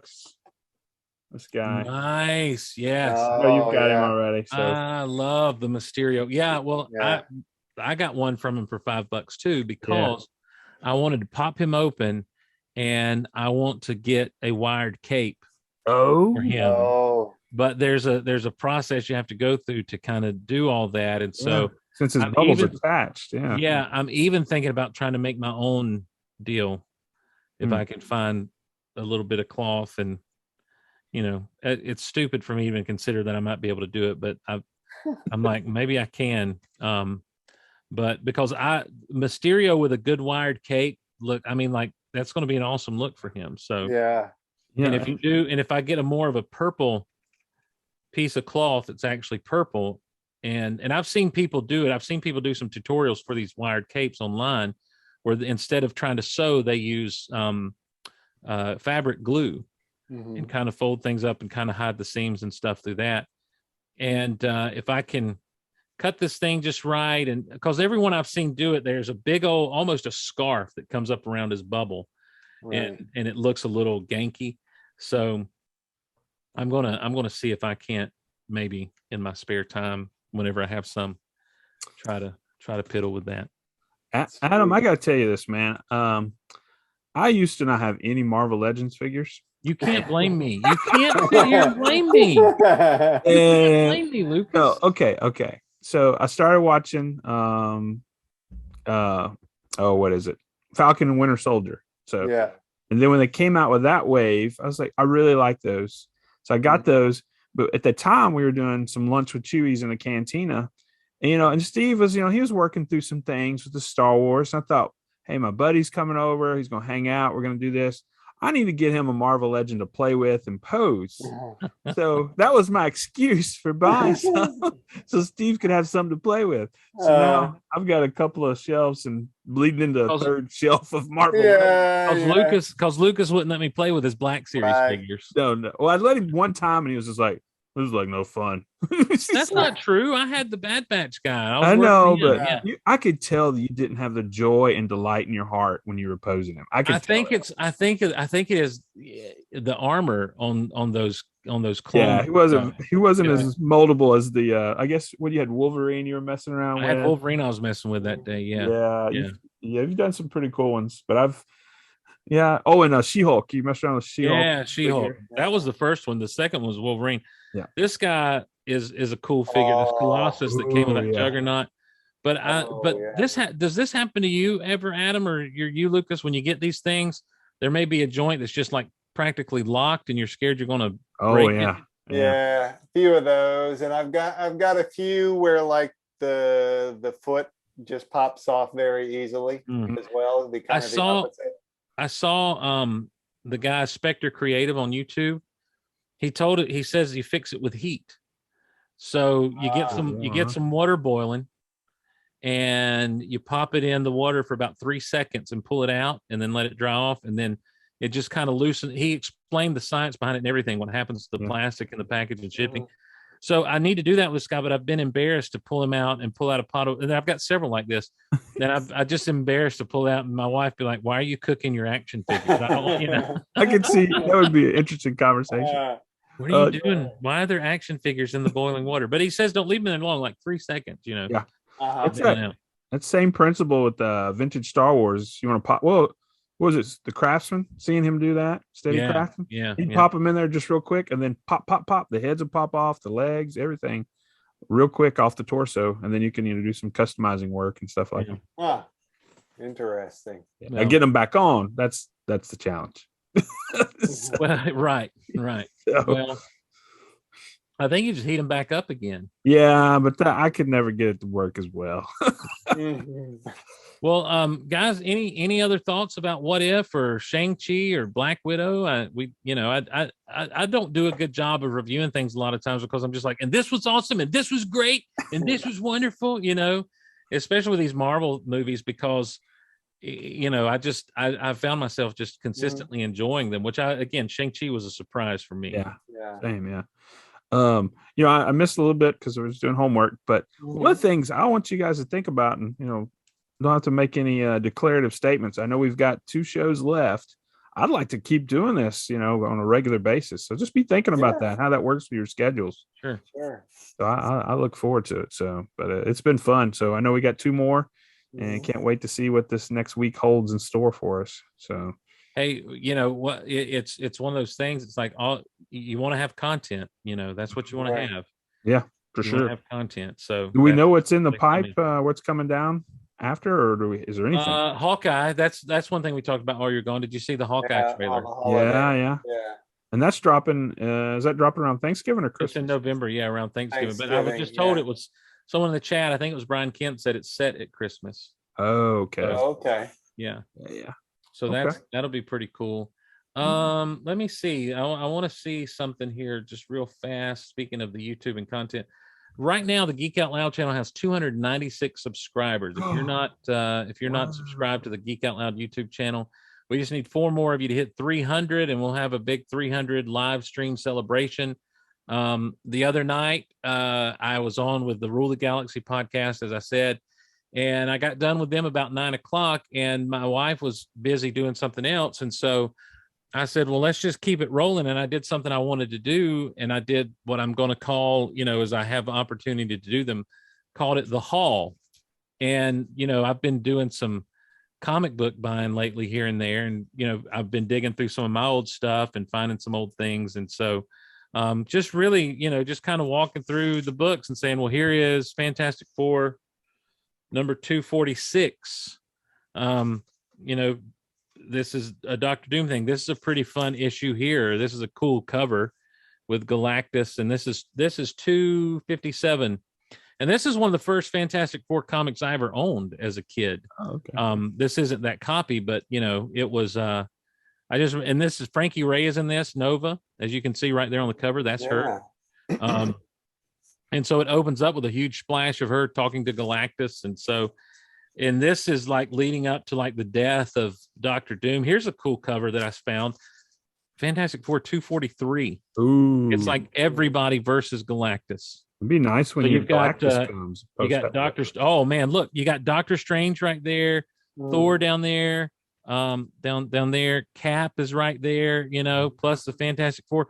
You don't think I'm going to try to recreate this cover with that with that Galactus somehow? So have you treated all those? Have you pressed? No, I've not. No, I haven't pressed or cleaned. I haven't gotten into that yet. I knew you talked about it. So I don't have the room for a press and everything. I probably need to set up a bench out in our little building and just have it out there and, carry them out there. But then I have to have a place to plug it in. It's all a big mess, guys. It's like I've said, and I've admitted repeatedly, I get so hyper focused in on one hobby. And then in 6 weeks, I'll move to the next thing, and I just kind of start rotating around because, I've found myself passing up some vintage collection figures here and there lately on pre-order and stuff, but sticking with the old Marvel Legends stuff. So yeah, you got some good connections in the cantina if you do come back around. So really quickly. I'm still doing toys. I mean, I'm still doing these Marvel Legends stuff. Haley, my wife, asked, where does Shang-Chi rate in other standalone or with other standalone Marvel character movies? So, for instance, compared to an Iron Man or a Thor or a Captain America type movie or Ant-Man, so to speak, where do you guys kind of put it in those pantheon of films? I definitely enjoyed it better than I did the first Thor movie. So, really? Yeah. Okay. Yeah. I wasn't a fan of the first Thor movie. Wow. I probably wasn't. I mean, I enjoyed the character, but as far as the standalone, Thor Ragnarok is by far the best Thor, in my opinion. Yeah. Yeah. But yeah, I don't know where else I love the Cap by himself, love Iron Man by himself.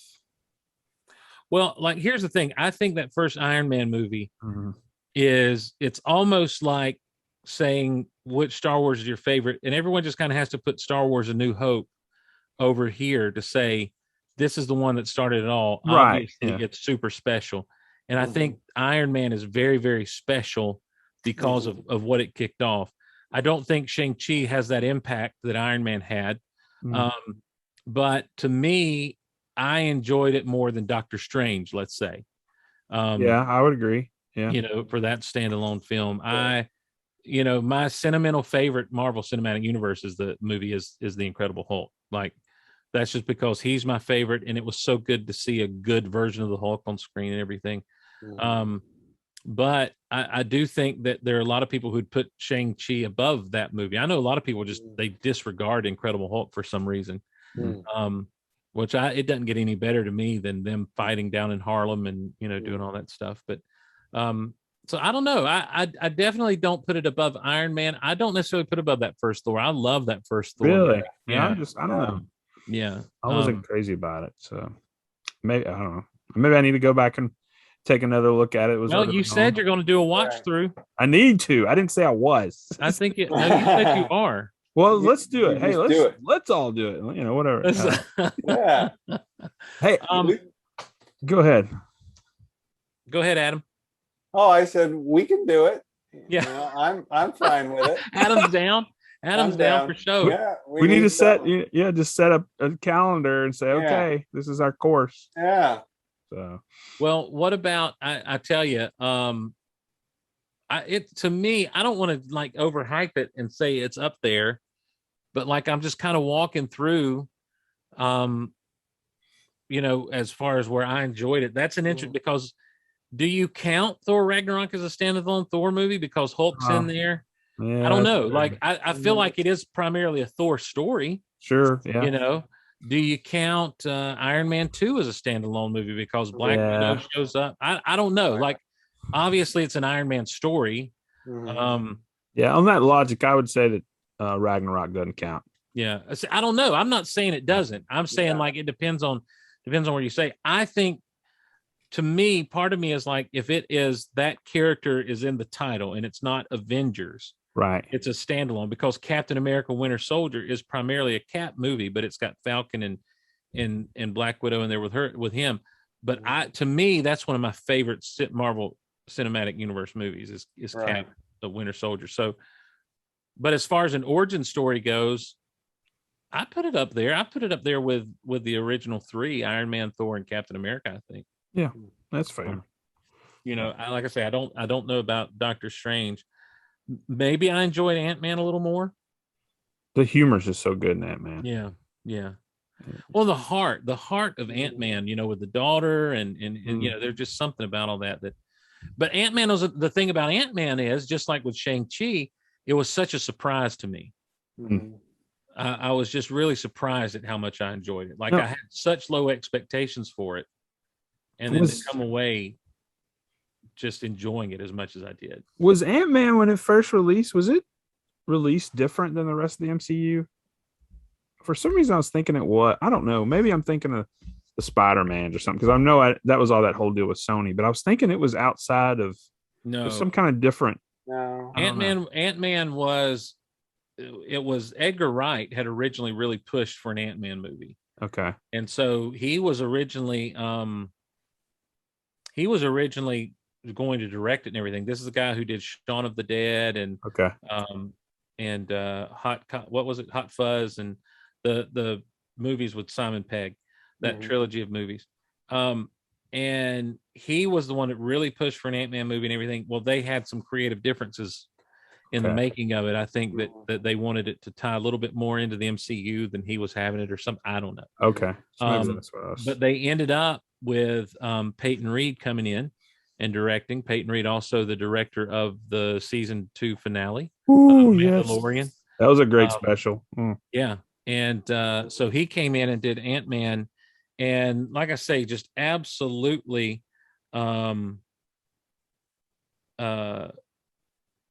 he was great. So here are the caveats. Here are the parameters of better. Just is this from Haley? Yeah. The first of each standalone movie. So that's Iron Man, Cap, Thor. Okay. Doctor Strange. Okay. Black Panther. Oh, yeah. Spider-Man Homecoming. Black Widow. Shang-Chi. Did I say Ant-Man? No, you didn't, but we understand. She says she liked it better than Black Panther, better than Ant-Man, better than Black Widow, better than Thor. She did like Doctor Strange, though. You guys compliment each other in so many ways. Yeah. I don't think it's better than Thor. I'm sorry. There's just, dude, that moment when the destroyer has smacked Thor back and he's laying dead on the pavement, and Odin wakes up and like he's finally given his life, and like he has completely turned to 180 from the hubris and the pride and arrogance of the Thor we met, and Mjolnir just fires up and just shoots off up in the air, and then you just see his hands shoot up and grab it, and the music starts to play, and he comes walking out back in his full Thor garb, and Natalie Portman's like, "Is this how you normally look?" And he's like, "More or less." It's a good look. And then he just goes after the destroyer. Oh, come on, man. And Shang-Chi he's slowly descending to the bottom of this lake, and you think he's dead, and then this dragon thing brings him up out of the water. Yes, I'm with you. Look, I'm with you. I'm completely with you. I love that stuff in Shang-Chi. Maybe it's just that moment in Thor spoke to me then, and it just still continues to speak to me. There's so much about that first Thor movie. That was another one. That movie was a surprise. The humor of that movie was a surprise. Kat Dennings, who would reprise her role as Darcy in not only Thor: The Dark World, but also in WandaVision. Yeah. Mm-hmm. You know, she really brought the humor into that thing Yeah. And everyone else being the straight man to her kind of comedic Yeah. presence was just really, really good. Her having an intern was pretty funny, I thought. In the second one, yeah. In the second, yeah. Look, I can talk these movies all night long, but I know you guys have lives and everything. So I don't have a life. Oh, whatever. I do have a here- quick question for both of you. Sorry. go ahead. You had brought it up, and I know we're on the Marvel thread, but just a question: if y'all have read it or listened to it or whatever, I guess it was weeks ago on Rebel Force Radio. They had brought it up, and I checked into it. But you brought it up when you were talking about A New Hope. Have either of you read or done Audible on? I think it's Kaminsky's The Secret History of Star Wars. No. Oh man, I've heard about it, but I've not. I've heard them talk about it a lot. I mean, the Audible of it's like 24 hours, so it's a meaty work. But dude, it's a game changer. Yeah, Scott Rifen loves it. Scott Rifen, this is the greatest thing. You really need to check this out. Oh, is he serious? Is Rifen big on that one? Oh, yeah, yeah. Oh man, it really is. I tell you, I'm about I think I'm about 17 hours in, and it's good. I mean, it tracks it. So, but I mean, I know we're not on that thread, but I just wanted to ask if you guys have checked into it. I'd love for us to bounce that around. But yeah, that's. Have you checked that out, Adam? No, but I'd love someone to push me and make me do it, because that's something I'd like to hear. Oh, it's amazing. So, and it really, well, I don't want to get too far into it. Sorry. It's got all the voice acting too of that guy. That He does, and he does a like great he George does. Lucas. Yeah. So it's good. Well, it's just a thought, something worth checking Yeah. out. So. Well, everyone, thanks for joining us tonight. Those of you that joined us live in the cantina, and those of you who are joining us later on and via the podcast or on the YouTube or however you join us here with this. Lucas, thanks for the Steel documentary. That was some good stuff, buddy. Yeah, if you ever need to take a nap, turn that thing on. It was good, man. It was great. I've got to work on. I'm not as excitable as you guys. So. But listen, it's all about your personality, man. We lean into who we are. That's right. I'm falling asleep. No, not at all. And so, but no, thanks for that, and thanks for Adam for joining us again. Looking forward to the last 3 episodes of What If. I know that we are. Check out Adam. He's on all the socials at author Adam Bray. And is it authoradambray.com? Is that the website? AdamBray.com. Just AdamBray.com. And there you can order books that he has. He'll sign them for you, send them to you. So help him out that way. Don't go to Amazon now. Now you can use his Amazon links up, but go straight to him to buy the books from him, get them signed. He'll send you a signed copy. He'll do a little doodle. He's great. So AdamBray.com, check it out. Go over that way. The cantina is geekoutonline.com/cantina. That'll take you to that Facebook group. It's a great group of collectors who are constantly showing off things that they're finding, selling things every now and again, looking for things, and we help each other out with the collecting stuff and everything. And always something fun happening there in the cantina. Lucas, you got anything else coming up that you know of in the near future? I know we're going on right now. We've got the mystery box exchange is floating around. So we've got that floating to members that have opted in.